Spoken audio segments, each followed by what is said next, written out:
Glad you could join us. Now, reports reaching Joy News indicate that tension is mounting at Nakpachi in the northern region after a man was killed because his pigs destroyed someone's farm produce.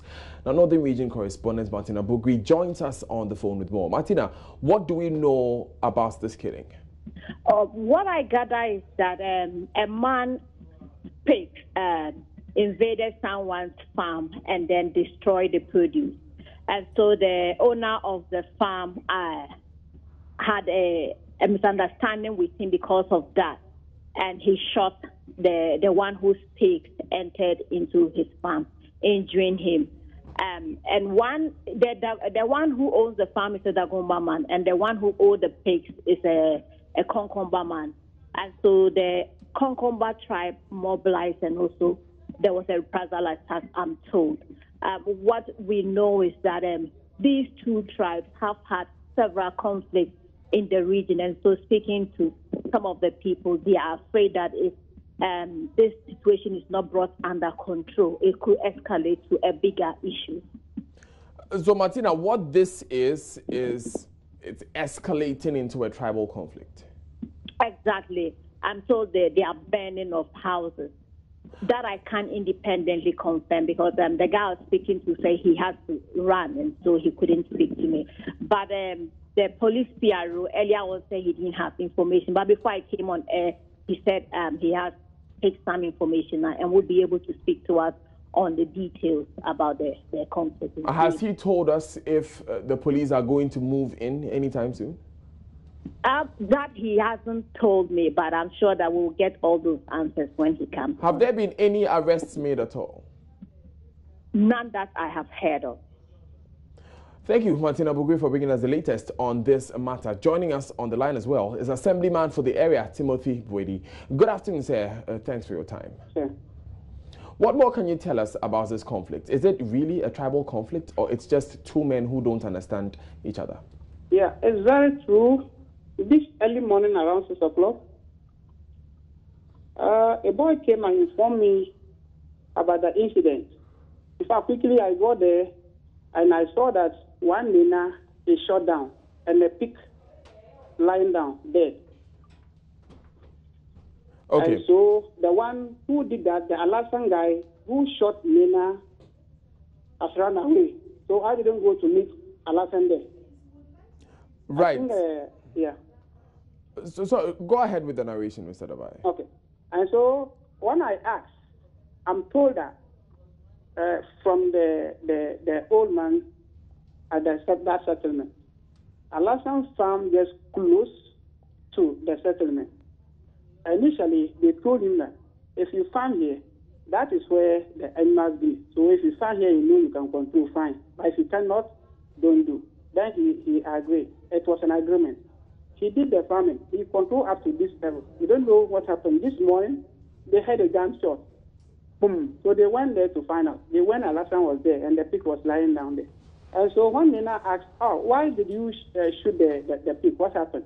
Then he said, if you don't take time, I'll shoot you too.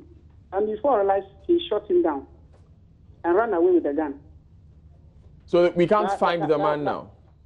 Come again? So we can't find the Alasan man now? We can't find, as I speak to you now, Alasan is nowhere to be found. Thank you, Timothy Bwedi, for joining us. He's Assemblyman for the area. Now, the Northern Region Police PRO, Mr. Yusuf Tanko, is on the line. Thanks for joining us, sir. You're most welcome, my brother. What is the police doing about this? Yeah, good afternoon to your viewers and good afternoon to you as well. This morning, we had information from Nakpachi, a community around Yendi, to the effect that there was a misunderstanding between one Dagomba man and a Konkomba man. And it degenerated into a shooting incident where one person was shot and he sustained injury in the thigh. We understand another person has been shot and he is dead now. But we have sent men from Yendi, and reinforcements have also been sent from Tamale to augment the strength of the military and the police who are already on the ground. But so far, the situation has been very calm. The police are taking control of the situation, and we are monitoring the event there. We had unconfirmed reports that some houses were burnt. Are you able to confirm this? Yeah, we understand some houses have been searched in the community, but we are not able to give you the exact number.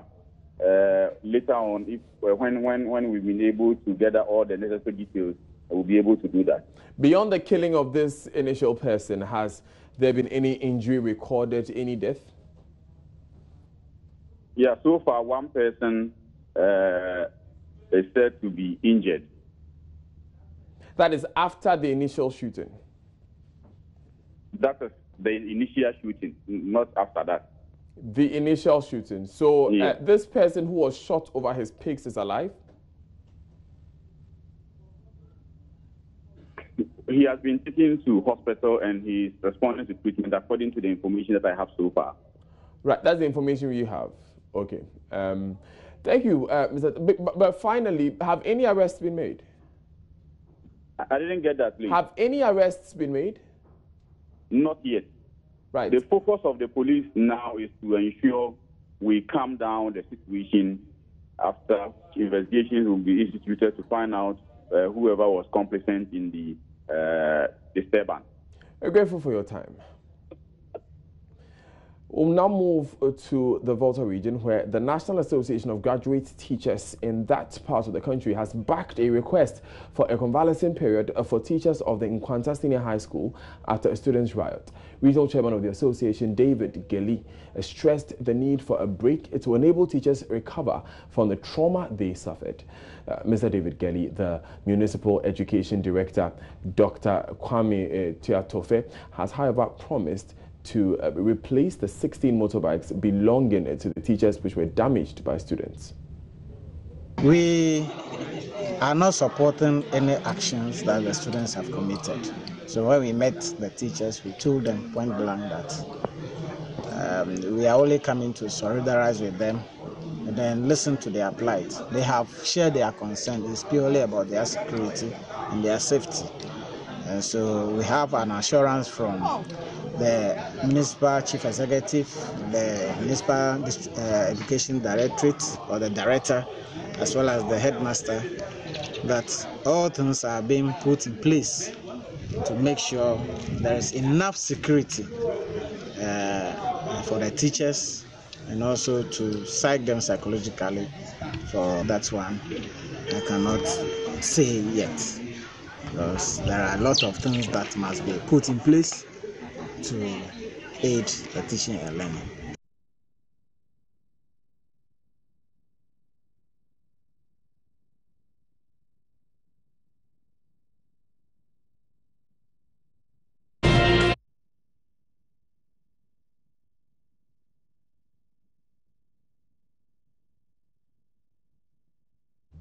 Right, you're still watching Joy News today. I am Daniel Daze. Let's now hear David Gelly, who is the regional chairman of NAGRAT for the Volta region. By the 10th, management is able to put everything in place in terms of the teaching and marking materials, the marker board, the lighting and water system, which they are working on seriously this time. If everything is in place, then the students can come. After all, we already don't have any ill intention of this. We are only hoping that what they themselves have assured us of, particularly our properties that the students have vandalized, if they are committed to replacing them to us as soon as possible, then we will not stand on their way. Teacher for Thursday, police for Kasa Chiron, soldier for Kasa Chiron, teacher for Kasa Chiron. Now, Municipal Chief Executive. They have gone through difficult times. The security forces have spoken to them. They forgive the students for what they did. The motorbikes that were destroyed by the students were replaced by the teachers. na teacher for nneɛma a wɔn asa no yɛagye atum sɛ saa nneɛma no yɛbɛtɔ ne yɛde ama wɔn motorbikes du nsia no yɛbɛtɔ de ama wɔn. And that was Municipal Chief Executive of the Nkwanta Municipality, and of that part of the country. And earlier we had Mr. David Gelly. We'll move from there, and some residents of Kawun Prayaso at Tibie in the Kweu South District of the Eastern Region say they are compelled to drink water they suspect is contaminated. Though the source has not been tested, water from layers of rock is exposed to pollution as people, including mentally ill persons, dump waste in it. Mahmoud Mohammed Nuruddin reports. Residents do not know exactly when this water source was discovered. Well, I came to this town to meet this particular water body or this particular well, which has been in utilization up to now. Though the spring could be extremely beneficial to residents, the condition under which it is being preserved is unhealthy. A shady structure has been erected to preserve the water and prevent the runoff. The challenge has been how residents use the water to avoid contamination. Now, take a look at this.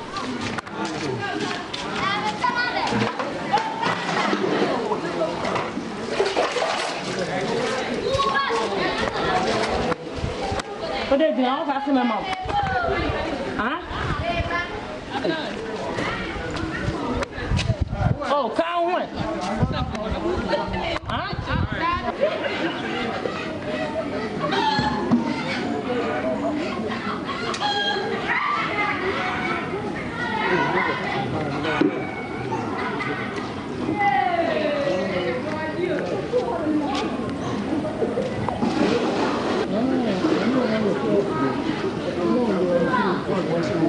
And this schoolboy drinks from it.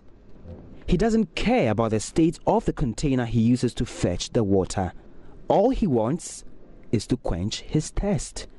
Surprisingly, every resident here comes with one unclean material or the other to draw water. Nobody cares about what the next person finds in the water.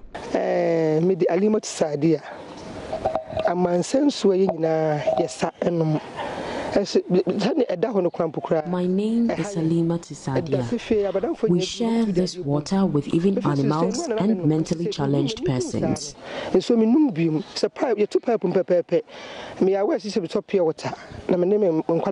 water looks dirty. When there's scarcity, my children and I resort to drinking sachet water, and it often dries up during Harmattan seasons. I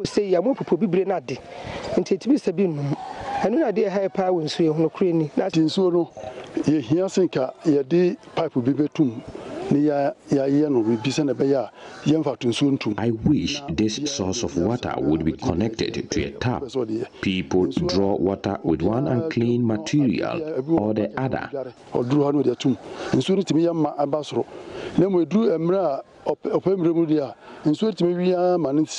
During Harmattan season, the water dries up to the extent that we would have to get in and draw with our cups.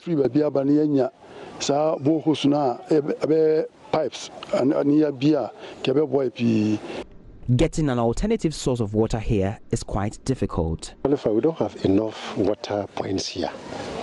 I think this should be one of the main water points that we have. One of the main points that we have water, especially during dry season.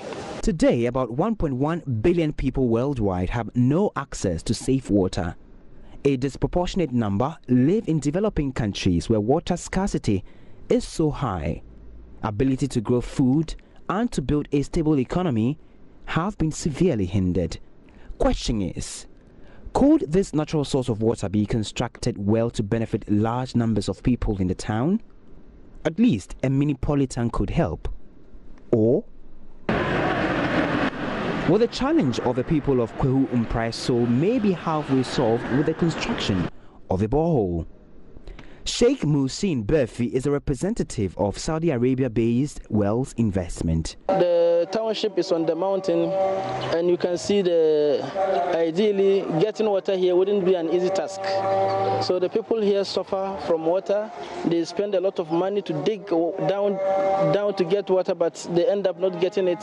And we hope in subsequent time to bring them more to facilitate the water situation here. Water was what we needed most. We thank you for providing us with one. Mahmoud Mohamed Nuddin's report for Joy News.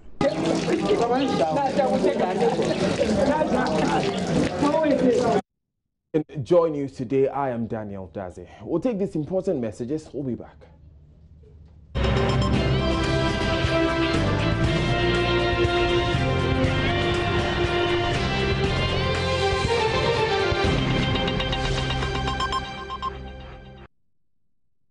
Thanks for staying with us. Now, the Tema Municipal Assembly is urging calm among residents of Tema here following the death of 17 individuals in the community under unexplained circumstance. One more person died Tuesday evening in a community in that area. The Ghana Health Service has deployed the disease and surveillance unit to the area to begin investigations into the cause of deaths.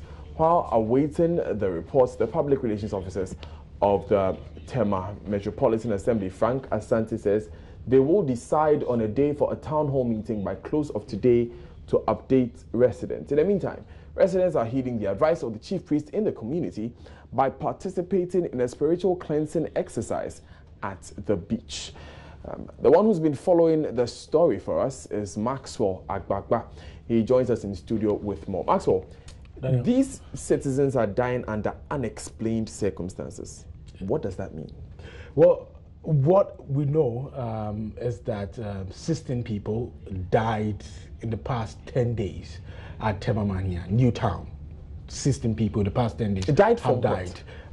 Well, if you speak to the Director General of the Ghana Health Service, he thinks that they died from natural circumstances. He thinks that it's natural and normal for 16 people to die in the past 10 days. But the residents actually think that there's something mysterious, there's something strange, about the deaths. So the footage you showed what is playing on the screen right now. So these are residents who are heeding the advice of a local, priest in the community that they should go and then swim in the ocean to actually cleanse them of whatever that is, following them, or whatever that is causing the death. But he has also come under some, attack, because he's been accused by some people of extorting.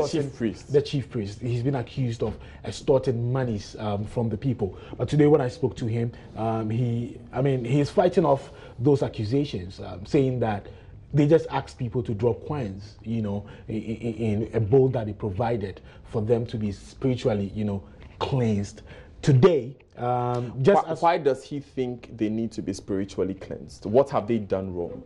Well, he also thinks that there's something mysterious happening. He thinks that deaths are not natural, contrary to the position of the Ghana Health Service. But it seems instructive to know that although the Ghana Health Service thinks that it is natural, they've deployed a team to the ground. So as we speak right now, the disease and surveillance units of the Ghana Health Service, they are on the ground investigating, carrying out the investigations.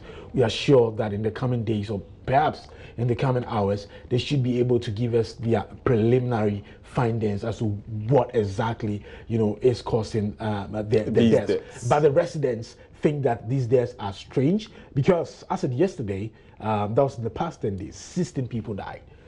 Yesterday evening, they went to sleep, another person died. So that is what is generating So did this person fall sick? Was he taken to the hospital? The residents that we spoke to, for this person, I was in the family house of the gentleman who died yesterday evening. He's a 42-year-old fisherman. His mother actually told me that he saw him during the day. He actually went on fishing, participated in this spiritual, supposed spiritual fortification, exercise, went on fishing, just came back home. By bathing in the sea? By bathing in the sea. Came back home, complained of pains in some parts of his body, rushed to the hospital, and then died. So it's a sort of a medical situation? medical, but the residents want to say mysterious. No. I just want us to establish exactly what sent them to the grave, like the circumstances. So if they say it's spiritual, it manifested through a medical situation. Well, I don't know if the residents would want to accept this explanation, but because he had they pains insist, in his body. Yeah, that's what the family members actually. Is it the same for these other 15 people? So these other 16 people, did they all have pains in their body? Well, the family members of some of them we've been speaking to tell us that some of them woke up very active during the day. They had interactions with their family. The next moment you hear, see they are feeling pains in their, in their chest area. You rush them to the hospital, and then they die. So this is what is generating anxiety amongst the people, and they think that for a community like Tema Newtown, for 16 people to die in the past, 10 days, really, it's quite. And the Ghana Health Service can't explain. Well, for now they say they are investigating the matter, but the Director General of the Ghana Health Service have autopsies been carried out? Not yet, not one that we know. Okay. Not one that we know. But the Director of the Ghana Health Service thinks that it is natural and there's nothing strange about Maxwell this. Agbagba, thank you very much for joining us with this interesting story. Let's move to Parliament now. The minority in Parliament is accusing the Electricity Company of Ghana of illegally increasing tariffs by 33% since April 2018. Quoting from the ECG's 2018 work plan submitted to the House last week, member of the Energy Committee John Jenapo claimed the ECG has increased the bulk composite power cost from the figure approved by the PRC of 42.98 pesos per kilowatt hour to 57.27 pesos per kilowatt hour. He says ECG officials admitted the increases to the members of the Energy Committee at a meeting last weekend, which they say is as a result of the cedi depreciation. Mr. Jenapo says the increase is fraudulent and illegal since it has not been approved by PRC. Joseph Opoku Gakpo is on the line with more. Joseph, what more has Mr. Jenapo been saying? Mr. Jenapo claims that this is something that resulted because of a directive that former Energy Minister Boakye Janku gave to officials of the Electricity Company of Ghana that they should go ahead and do things even without recourse to the PUL. And according to him, this flies directly in the face of the indication that President Akufo-Addo has given that there's been a situation of reduction in electricity tariff. He says this is something that on the minority side they are taking very seriously. They are considering a number of actions. First of all, they're demanding that the ECC goes ahead and refund the additional cost that has been put on this, and they will bring this issue to the floor where they will summon the minister to come respond to the issue. And then at the level of the Committee on Mines and Energy, they would also demand that the Energy Minister now respects that decision of the previous Energy Minister. Have there been any responses to this on the floor? Not yet. The majority side have indicated that they are still comparing their thoughts and that they would be clarifying the specific issues as have been raised by the minority side. So we are yet to hear further details on this from the majority side of the House. What else has been happening in Parliament? Right now, the House is considering the Right to Information Bill. They started that about an hour ago, so they are looking at that. But before that, the Minister for Interior, Ambrose Derry, was on the floor to respond to questions on the situation of some Ghanaian police persons who allegedly misconducted themselves sexually in Sudan. And he indicated that about 46 of them, they've been brought back home, but investigations are still continuing into that particular issue. Thank you, Joseph Opoku Gakpo, for that report. You're still watching Joy News today. Stay with us. We'll be back shortly. Okay, we will be going for these important messages, but before we go, the Securities and Exchange Commission is warning the public against patronizing the online services recently launched by Men's Gold. The regulator of the securities market warns it cannot vouch for the operations of a troubled gold dealership company following the many issues it has had to deal with lately regarding their operations. From Men's Gold on any pleading for leniency. And we've also heard of picked signals in the public on the issue about online business. We are monitoring. As long as it offends our legal or regulatory regime, we will come into play. I hope you understand. Yes, as long as that platform falls within the regulatory regime of the SEC would act. But for now, we have not received any official correspondence from them on pleading for leniency or the BOG coming down, lightly on them. When we receive those communications, they know what to do. They have lawyers. Their lawyers can advise them. If there's a case in court and you want to settle, there's a process within the court rules. And we are amenable. We want to develop the market. And we are not out. For now, it is very limited information that they've launched an online platform. So when such information comes, we have an investigation team who will investigate if there's actually a platform like that. And then we'll look at the features of the platform. Once it falls within an activity that must be regulated within Act 929, the SEC will advise itself. And Ghanaians must know something.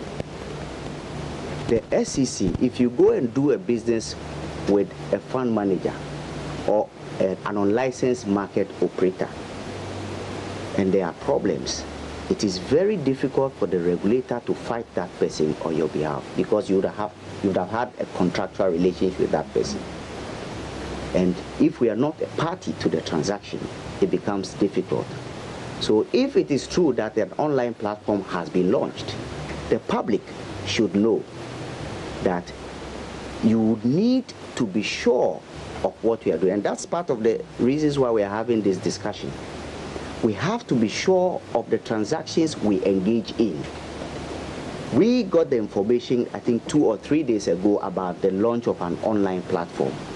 We will put it through the process, and then once we capture all the elements, if we feel that it has issues with the provisions that our regulations have, we would again trigger our regime, and then if there's a need to regulate, license, we will issue out the orders.